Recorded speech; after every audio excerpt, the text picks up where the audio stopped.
Welcome back, my friends, to another episode of the Shema Podcast, the podcast for the perplexed. My friends, I have, over the last several months, which I've hinted at a bit on the different podcasts I've done, but I have gone through an experience that has been the most meaningful experience of my life. One I wouldn't trade for the world. It's one I'll look back on my entire life, a pivotal point in my life. There's some things we come to know, but they can become ideas that are separated from us, conceptual in nature. But there's times in our life when Hashem wants us to integrate that knowledge with who we are, so we become inseparable from the knowledge. It defines us. And through this experience, I have learned many things, and I want to share those with you. But I got to do a little storytelling to provide some context for these lessons. I want to begin, though, with a concept of Olam Haba. This era, this sort of finality, conclusion of creation in the world that Hashem desired all along. This is past the era of Mashiach, which is going to be amazing by itself. But through that phase, eventually leads to Hashem just needing to reset the world, to resurrect us into bodies, different bodies. In Olam Haba, there's no reason for eating or procreating. So obviously the bodies we have now are sort of equipped with structures for those causes, so it's just not necessary. But when you think about what it is in Olam Haba, it's Hashem being able to reveal himself at such an intense level, but having created beings that can experience that level of his revelation and still remain independent beings. So the question is, if that is so great for both of us, why didn't Hashem just create that world of Olam Haba to begin with? And the answer is, and this is very profound and something you need to really hang on to, the reason is because he can't create that world by himself. The created beings have to create as well. They have to create themselves. There is no way around that. And this is why that we hear all these things that if someone does them, they will lose their portion of Olam Haba. It's not that we're all playing some Simon Says game and Hashem is saying, sorry, you're out. Oh, you're in. It's that when it comes down to it is our responsibility, and can be only our responsibility, to take the necessary actions to forge us into an entity that can exist there. If we don't do the work, there is nothing Hashem can do. It's not a punishment. It's not what he wants. It's just a part of the creation process that is solely in our hands with all his, of course, divine assistance. But the desire and the will to go through the process, that is on us. And that is why we have the world as it is now in our current life experiences. Everything Hashem has done from the beginning and he has done in each of our lives is there because he is fighting for us. He is fighting for us to live in Olam Haba with him.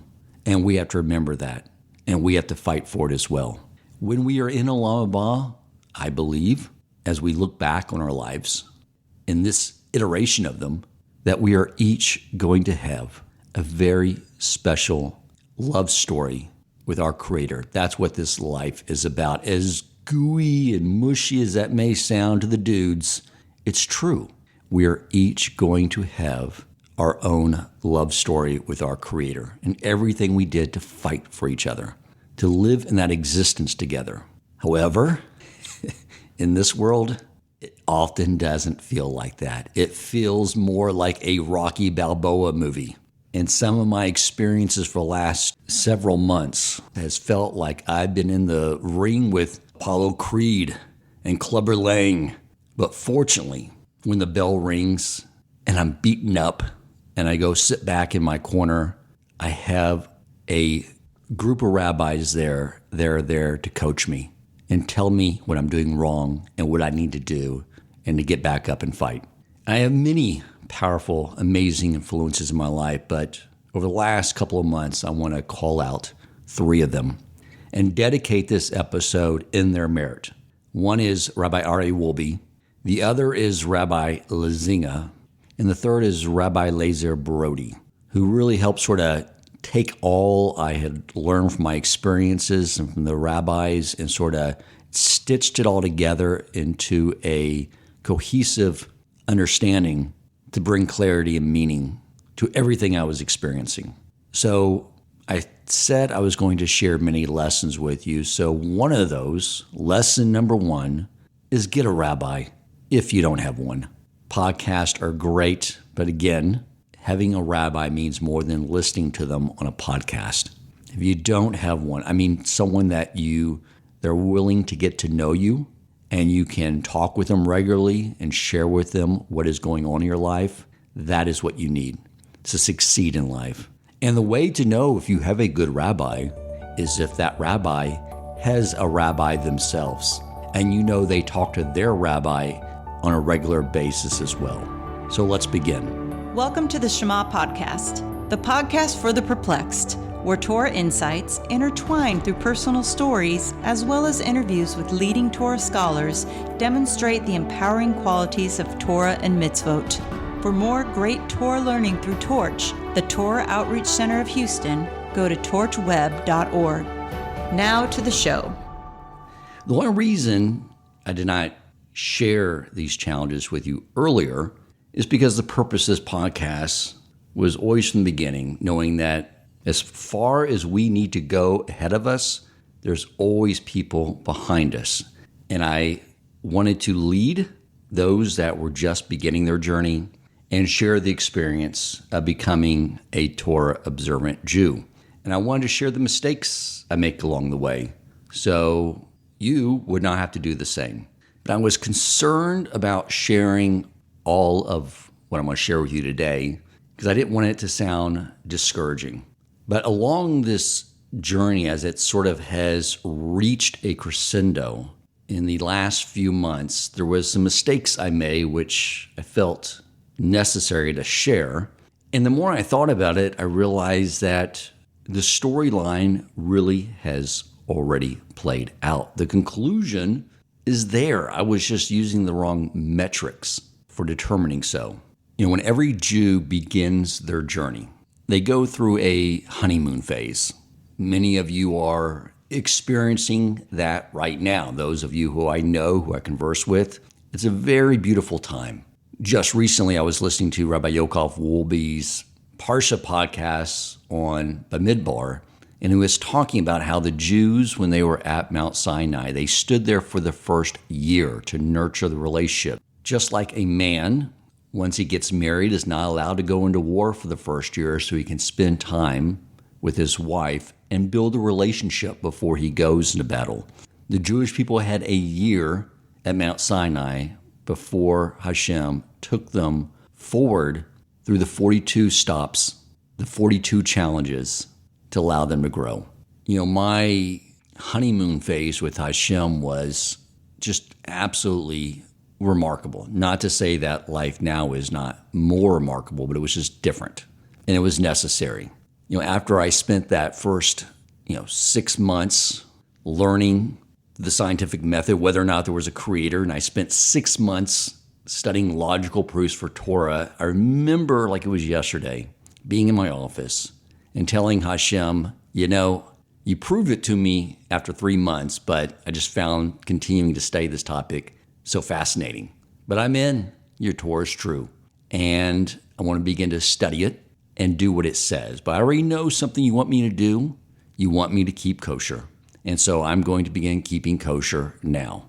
Now, I didn't know anything about keeping kosher. I thought it was simply avoiding shellfish and avoiding pork.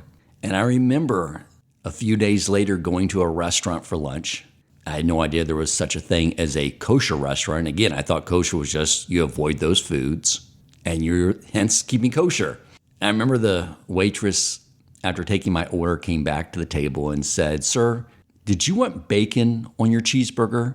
And I sat up very proudly and said, "No, ma'am, I'm Jewish and I keep kosher and we don't eat bacon on our cheeseburgers." I thought that was it. And I felt so good about that. I remember driving home, so pleased with myself. And quite frankly, from Hashem's perspective, the fact that I was doing that for him, I know was precious to him as well. And then I said, Hashem, I'm now going to also keep the Sabbath. I know you want me to keep the Sabbath. And I planned it all out. We're going to light Shabbos candles. I found a movie to rent that I knew my wife and my young 3-year-old, 4-year-old daughter would enjoy. And then the next day I planned it out where I was going to study Torah. I was going to get on my computer and work on the course I signed up for through AISH on the Way of God, where they provided additional curriculum and videos to accompany the studying of that book. And so I got online and learned Torah that morning. Then I told my family, then we were going to go to Lifetime Fitness and work out together. My daughter loves the play area. My wife and I could enjoy working out together. We would enjoy a nice meal, of course, not eating any pork or shellfish. And then we would come back and I would inflate the little kiddie pool for my daughter, and we sat in the backyard and enjoy the day. I had it all planned out beforehand. I told Hashem with such pride, this is how it's going to go. I'm not going to attend to any business. It's just about me and my family enjoying your Shabbos, just like you said. Again, no idea I was desecrating everything possible. But in Hashem's eyes, he knew I was doing it the best of my ability, and that was what mattered to him. And after that moment, that week, where I, quote unquote, started keeping kosher and keeping Shabbos, everything just changed. It literally became like just a magical world. Everything I did in business succeeded. I ended up finding myself having drinks one night with the president of the company I was working for, and he told me that one of the managers on the platform wanted to hire me away. And he said, I don't want you to leave. However, I'm not going to stop you. He was a really good guy. Matter of fact, that man is now the business partner in the company I'm running now. I got hired away, got paid a lot more money. The CEO valued everything I said. Everything I touched turned to gold. And every time I gave tzedakah, it came back over and over again. One example, which just sort of demonstrates this, is I was in my office one day. I get a call from Rabbi Aryeh Wolbe, and he explains to me how he wants to open the Torch Center. And it was such an amazing idea. I loved it. But I told him, I said, Rabbi, I would love to give. The problem is I am maxed out in tzedakah, and I owe the builder for the home I'm building a large tranche of money to complete the build. So I can't help you out. I am so sorry. And we got off the phone, and then I spoke to Hashem, and I said, Hashem, that's such an amazing idea. I know you love it too. He needs $5,000 for furniture. Here's what I'm going to do. I'm going to call him back. I'm going to give him the money, and you have 2 weeks to return it to me. No big deal. I called Rabbi Aryeh Wolbe up and said, hey, here's what I'm going to do. I'm going to get the money to you right away. The very next day, the CEO of the company I work for calls me up and says, Dan, I have bad news. And I said, okay, no problem. What is it? We'll work through it. And he said, there has been an accounting error on our end, and we have miscalculated your bonuses. And I took a deep breath, thought to myself, it all comes from Hashem. It's all good. And I said, no problem. Just tell me what I owe you and whether or not you want me to write you a check or whether or not you want to deduct it from my paycheck. And he said, no, Dan, you misunderstand. You don't owe us anything. We owe you $10,000. And I'm having someone ACH the money to your bank account today, and I am so sorry. And I get off the phone with the CEO and talk to the real CEO. And I said, wow, Hashem, less than 24 hours, you return the money to me and double the amount? Amazing. Thank you. That's what life was like in the honeymoon phase. It was just absolutely incredible. I was building my relationship with my Creator. And we moved into that new house, and I started keeping Shabbos. But we came to the realization that my wife's conversion after we got married was phony, wasn't real. She wasn't Jewish, and therefore my daughter was not Jewish. And we had to accept that hard truth. And we realized that the only way they were going to be able to become Jews is move to a community. And this is when the challenges began.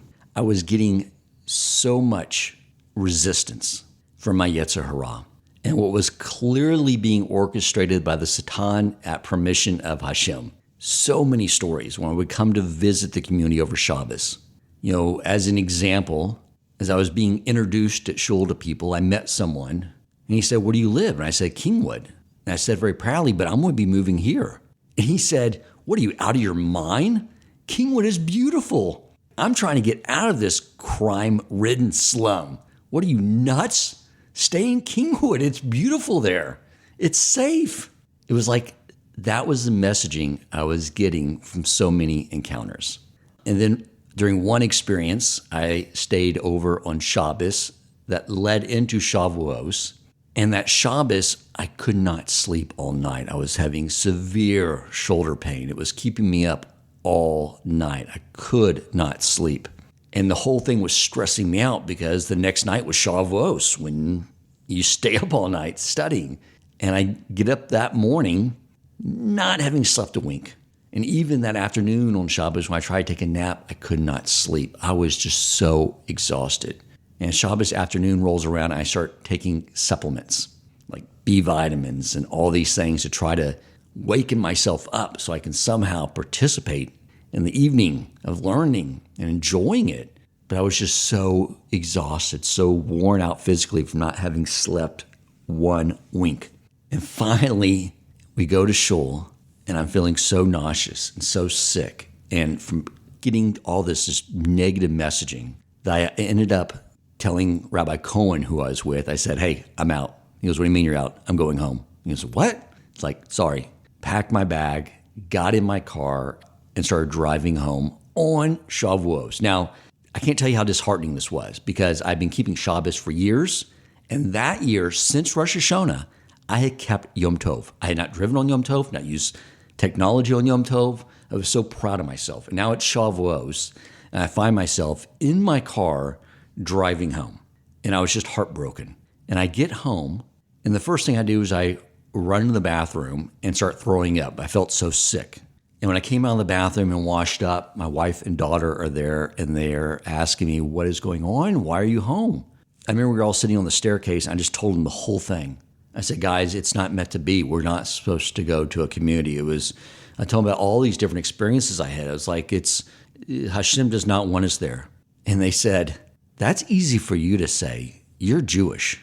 We have to move the community in order to convert. So we're going." And they basically told me to man up. We're going to the community. And so in their merit, we did. And I moved the community, and I'm thinking, okay, well, that was a test.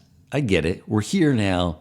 Everything's just going to be restored to where it was before, where everything's just bliss and harmony like it was originally with Hashem. I was thinking, and it's going to get even better now. I don't know how it could get better. Maybe manna starts falling from the sky. My clothes grow on my back. I don't know, but I'm excited what's going to happen next. And it became one challenge after another. The first thing that happens is the company I was working for, which I had been elevated to a top leadership position, begins to struggle. Bonuses evaporate. I get to the community shortly after that, and I'm wanting to expand it and grow it and hire people. And with all the additional payroll, I get a call from the president who tells me we're going to have to cut your base salary by $50,000. So now no bonuses, base salary is cut, and now I have private school and more places needing my tzedakah. But I said, I get it. It's a test. No problem, no issue whatsoever. Now, meanwhile, my life at this company was becoming miserable. I had so many people reporting to me, demanding my time. I had the president of the company literally blaming me for every problem the company was experiencing. I was working 12 hours a day. It was just exhausting, nonstop. Every Sunday, woke up, davened, work time, till I went to bed. Literally 6-day work week all the time. And I realized it's a test. It's fine. It's all going to improve because my wife is going to eventually get converted. And we're going to get remarried. And that's going to be the end of it. And it's going to go back to the way it was with Hashem. My wife has her conversion. We get married. The very next week, the president of the company calls me up and said, business is really suffering, Dan. I was like, I know. He's like, you're not turning this thing around. I was like, I know, I'm doing the best I can. And he said, we're going to have to cut your base salary again by $50,000. And I said, okay. And then I thought to myself, I get it. It's a test. But I just have to get through to my daughter has her conversion. When she has her conversion, whole family's living as Jews, as Torah observant Jews, then it will go back to the way it was with Hashem. Just bliss, financial prosperity, everything will go easy. And I told you this story before, but the day after my daughter's conversion, I have a phone call with the CEO and president, and they said, we've been talking a lot about how we have to restructure, we have to lay off people. And I was like, I know, I need to get around to it. I've been trying to determine who is not essential, and I'm having a really difficult time doing that, and I apologize for the procrastination, but I'll get on it. And they said, well, we've been doing a lot of talking about it, and we decided, well, they didn't say this, but you're the non-essential employee, Dan. And they laid me off. And I said, okay, it's good. I was exhausted working there, and I knew I wanted to start my own business. And I knew that even with the pay cuts and everything, it was still a comfortable living, and Hashem needed to push me to go do my own thing, control my own destiny, make Hashem my only employer. Did I have some earthly employer to have to work through? It's like, this is a good thing. It's wonderful. I had a nice severance package, and I maxed out tzedakah. And as I was building my business, I said, my only business plan is I give tons of tzedakah. I max it out, and Hashem will never take away my income. And so when I was setting up my hedge fund, and the people I was talking to said, well, how much assets do you expect to bring in on day one? I basically calculated the assets under management that would allow me to earn the income that I had been earning previously as an employee and then through my severance package. And so when the severance package runs out, he'll just replace it with the business income. And things were happening with the business like you would expect, like we learn. Like I put my effort in, I would go meet with someone, talk about my fund, and they would say, no, thanks, Dan. But then I would get a call from someone that I hadn't spoken to in over 5 years that I knew from the business world, and they would say, hey, I hadn't talked to you in a long time. What are you up to? We would talk, we'd catch up on our families. And they said, what are you doing now? I saw you left the company you were at. I was like, oh, I'm starting a hedge fund. And they said, oh, I want in. I was like, oh, well, you want me to tell you how I'm going to be managing the portfolio? And they're like, dude, I don't care. I know you. I want in. I want to invest. And that's how it was going. I would approach someone. They would say no. I would get a call from someone. I wouldn't even solicit, just catch up with them. And they would say, I went in, just as you would expect. And it was all coming together beautifully. The other thing that played into this that was interesting is as I was building out the portfolio, I had liquidated my account so I could move it into the fund. But then there were some registration issues and it kept getting delayed. So my assets are sitting in cash, but I'm building out the portfolio so it's ready to go. And it was so frustrating because a lot of these stocks I just didn't own. They were just in a spreadsheet ready to go so I could buy into the portfolio. Were advancing so quickly, I had to keep going back and doing research and replacing them. It was no benefit whatsoever, just more and more work. And I was needing to go out and meet with new investors, continue to raise assets. It was so frustrating. And then, as the fund is finally about to launch, so many people that had come forward were now calling me up and saying, Dan, I'm sorry to tell you this, but because of this reason, I can't invest with you right now. I'm so sorry. And like literally in the week leading up to the launch, my investors were dropping off like flies. And then I launched the fund, build the portfolio, and everything is going well. But in month 2, my stocks drop in value, which alone doesn't bother me. I mean, that just happens. But it concurred right at the closing of the month. So I was going to have to print a -7 because that was what I was thinking the whole time. Like, I get it, Hashem, I'm going to post good numbers. I'll start putting my numbers up on the databases and the assets will come in. I get it. And I understand how you're going to work this out for me. And that was leading right into Pesach. And that's when things really started to break down for me. And when I really started going through this metamorphosis and this change that I'm telling you, my friends, has been the most valuable learning experience, growing experience, an experience I would not trade, in all honesty, for all the money in the world. And I want to share with you what I learned since Pesach. several very important lessons. So the next part of the story I want to share with you, I have shared it before on an episode I did before Pesach. I'm going to share it again. I apologize for the repetitiveness, but I'm now bringing it all into context because it's all going to lend to the lessons I learned. From Purim to Pesach, I was experiencing with this situation intense anxiety. I've never experienced anxiety to where I could not sleep. I was literally, not exaggerating, sleeping 2 to 3 hours every night. It was wearing me down. And I come into Pesach just exhausted, but starting to get a little clarity on things.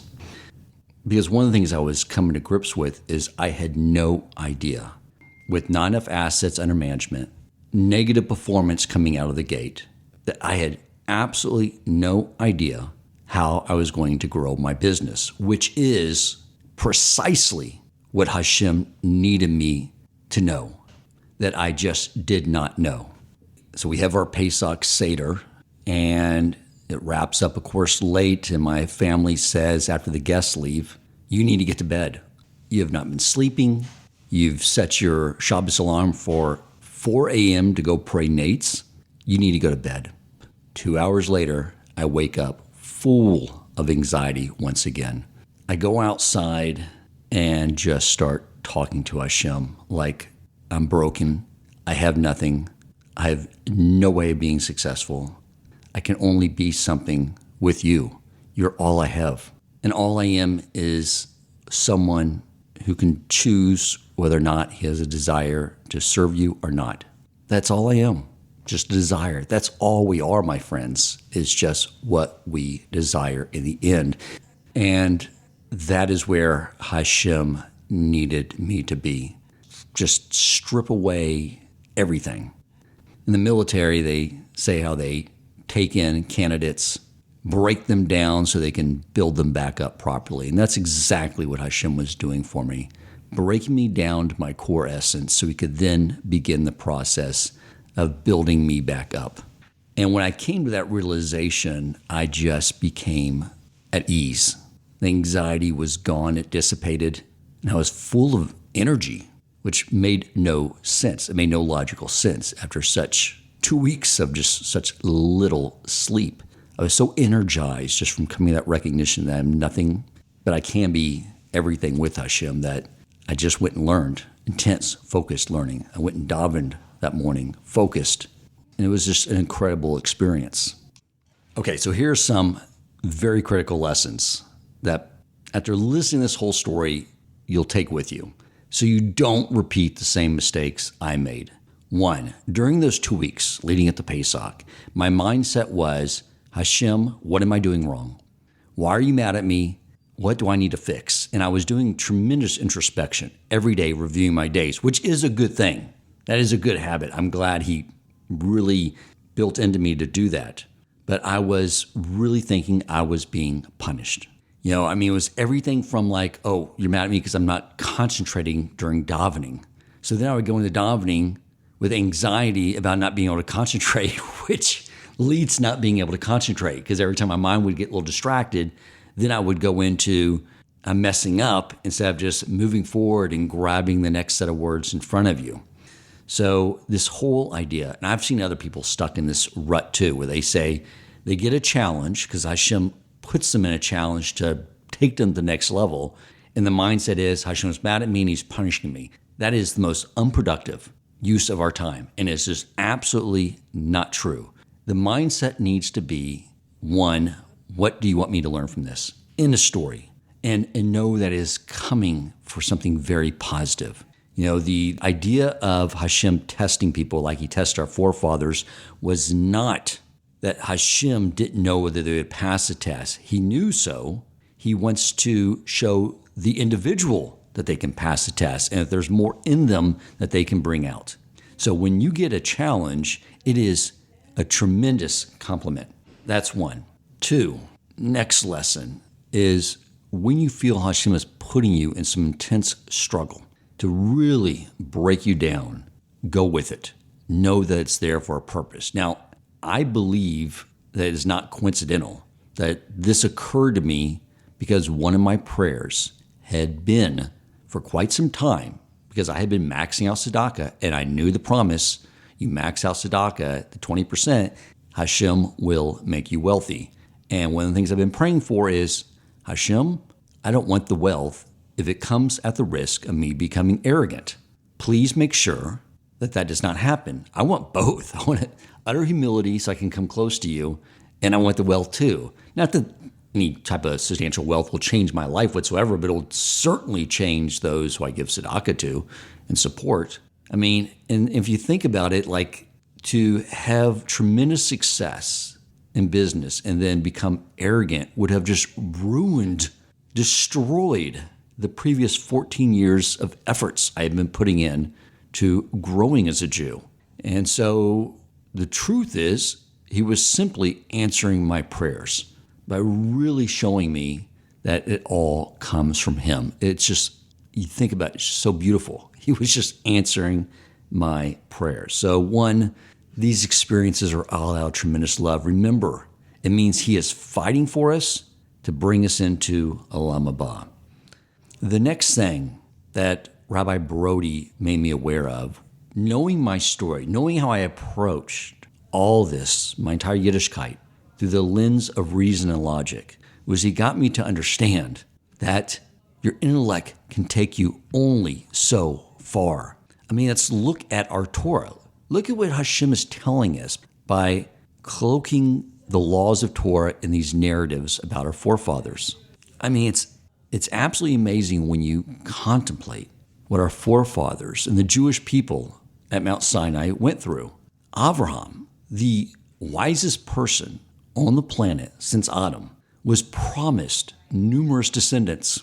Then he's instructed by Hashem to sacrifice his only son, keeping in mind that Avraham at this point in time is 137 years old, and his son Yitzchak is 37.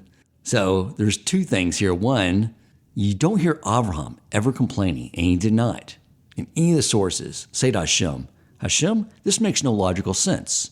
I'm 137, you're telling me to kill my only son, and yet you promised me numerous descendants. There is no way logically to reconcile that.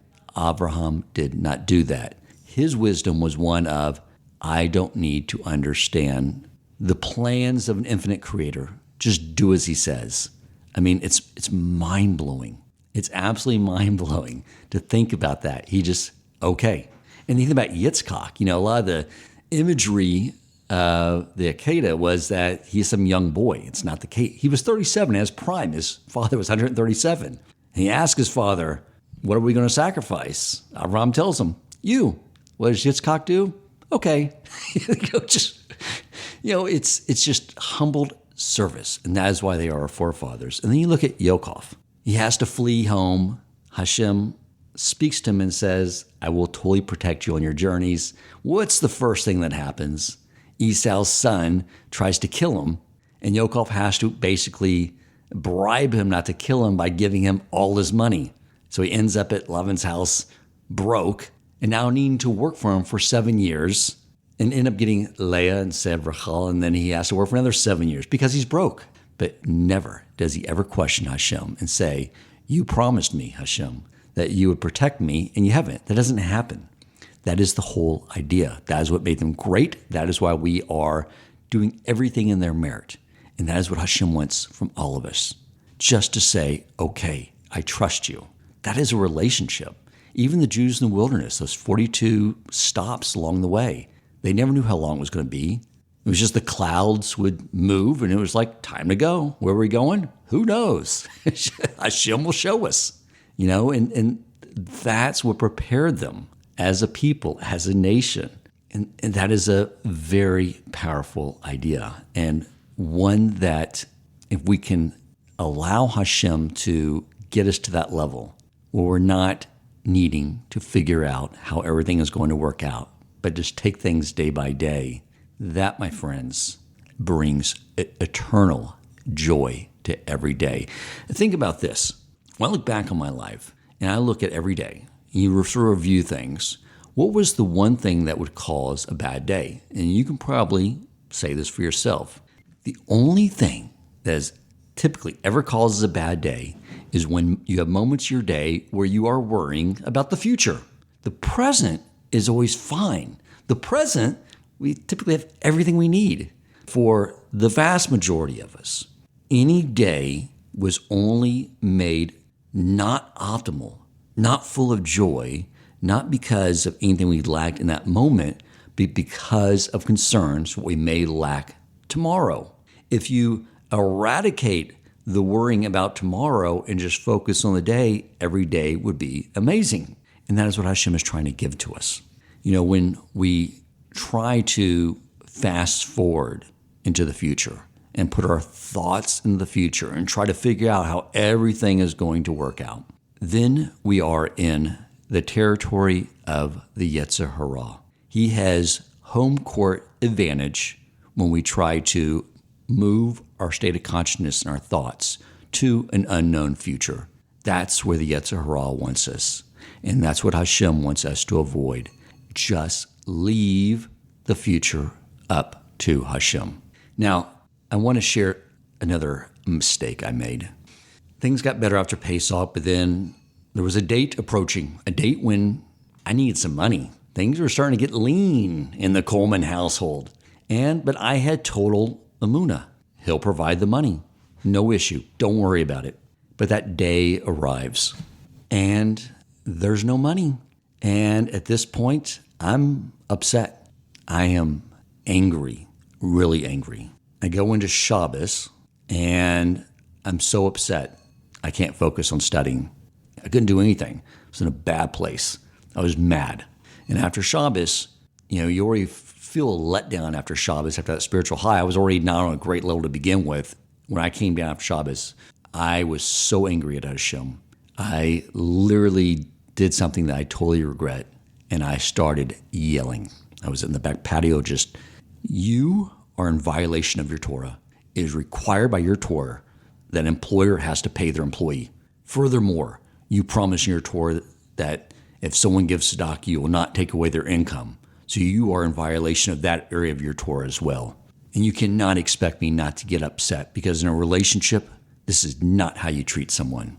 So I am not coming to work anymore, meaning I'm not going to do any more positive mitzvos. I'm done. I'm not going to violate any negative mitzvos. I'm not asking for a get. You're not going to kick me out of your house. I'm the angry wife that's going to be in the house, letting you know how angry I am with you. I didn't set my alarm that night. Next morning, I slept in. I woke up, and first thing I said was, I feel so refreshed. Normally, I wake up at 4 a.m. to learn Torah and go pray nates. I'm just sleeping in. I feel so great. Thanks for this vacation. When you're ready for me to come back to work, pay me. I finally realized, too, I need to cut off the tzedakah. All this money, on ACH coming out of my account, it's like, I can't do it. And I came in here, and every email I sent, sorry, I cannot keep doing this. I want to cancel it. Hopefully I'll be able to resume it. Every cancellation got me more angry, and especially when I got the torch.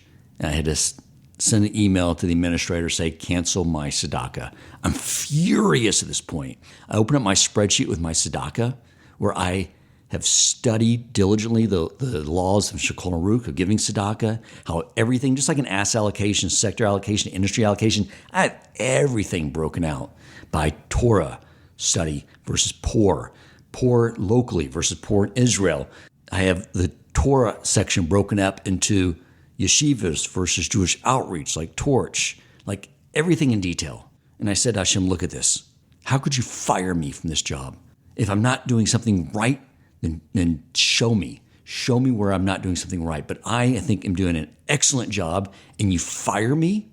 So this is unacceptable. I was furious. My wife asked me, what is going on? Did you not go to shul this morning? I was like, nope. I told her, I'm on strike. And she said, that's not good. You need to talk to your rabbi. And I said, there's nothing to say. There's nothing to say. I talked to Hashem. When he pays me, I'll come back to work. In the meantime, I'm going to sleep in, enjoy some Netflix, and give myself a little me time. She encouraged me, thank God, in her merit. She said, go see a rabbi. Went and saw Rabbi Lazenga, told him the whole situation, and he understood. Said, it's okay. It's okay. You're right. You're in a relationship, getting upset. It's okay. But one of the things he said that's very important. He said, a Jew never leaves their post, ever. He said, you go home and you put on your tefillin before the sun goes down. You'll regret that every day. And you show up at your post at all times. That is not something a Jew does. Thank God. This is why you need a rabbi, my friends. Or maybe just me. But if I didn't have these rabbis coach me along the way, I would have made some really tragic errors. To go a day without wearing my tefillin, if the sun had gone down, I could never have gotten that day back. Now, the following day, I'm thinking about all this and I feel horrible. My wife reached me about the whole idea of test and what it means. Like I shared with you earlier, that's a compliment. It's Hashem's love for you. Everything's making more sense. And I felt horrible. I was apologizing, crying. I am so sorry. I think, fortunately, our Creator's compassionate and forgiving. And then, of course, a few days later, the money arrives from an unexpected source, and all the bills were paid. But this whole idea of staying in the present, since I spoke to Rabbi Brody and really got clarity on all this and just started waking up every day like, this day has everything I need. Everything I need is right here. Every day has been more joyful and more meaningful and better than any other period in my life. And that is the emes. And that I will have forever. No matter what is going on around me, I will always have that this day in front of me. Hashem has given me everything I need to live it to the fullest. When the Torah describes Avraham, that he brought every day with him because he lived like this. He maximized every day by living in the present. Some of these things I could have talked about years ago, but until Hashem put me in a situation to really experience something that would really test whether I really knew it or not, it's just not the same. Maybe you're sharper, quicker than me. Maybe I'm just hard-headed and have to learn things hands-on. But I wanted to share this story with you in full, the lessons I've learned, so you don't make the same mistakes.